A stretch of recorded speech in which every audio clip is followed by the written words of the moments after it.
সংস্কার চাচ্ছি, আমরা সংস্কার চাচ্ছি নির্বাচনের জন্য যেই পদক্ষেপগুলো নেওয়া উচিত সংস্কার করে সেগুলো করেই সরকার নির্বাচন দিয়ে দেবে। কিন্তু দেশের দ্রব্যমূল্যের দাম কমানো, এটা সেটা, এই সংস্কার সেই সংস্কার, এগুলো কখনই অন্তর্বর্তীকালীন সরকার সেটা সংস্কার করতে পারবে না, এটা তার কাজ।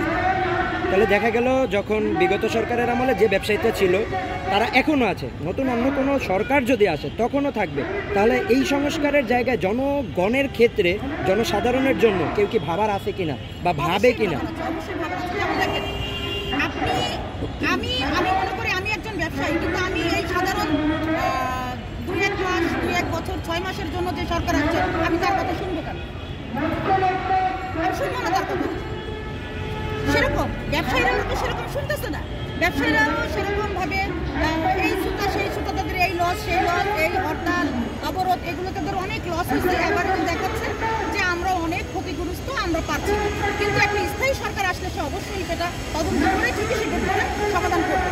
বিগত সরকারের আমলেও যখন সরকার এই ধরনের কথাবার্তা বলতো যে ব্যবসায়ীদেরকে ঠিক করা যাবে, কিন্তু দেখা যেত দিন শেষে সেই ব্যবসায়ীরাই কিন্তু সরকার পরিচালনা করতো বা সরকারের সাথে তোষামত করে ব্যবসা পরিচালনা করে যেত।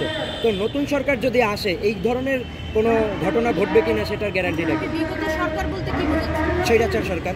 স্বৈরাচার সরকার, স্বৈরাচারী ভাই, স্বৈরাচার সরকারের সাথে ব্যবসায়ীদের কি কোনো একটা জনগণের দিক চিন্তা করে ব্যবসায়ীদের কি লাগাম টেনে ধরা উচিত কিনা? অবশ্যই ধরা উচিত। সেটা কারা করবে, কাদের মাধ্যমে? আপনাদের প্রতিশ্রুতিটা কি?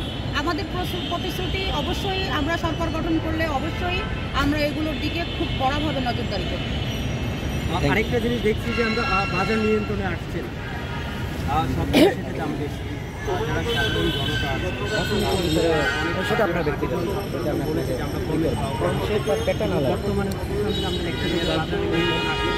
এখন ভিড়ের কারণে আপনি ইচ্ছা নেই। ছাত্ররা কি জিনিসপাতির দ্রব্যমূল্যের দাম কমানোর জন্য ক্ষমতা বসছে? তারা তো তাদের নিজেদের আখের গুছানোর জন্য।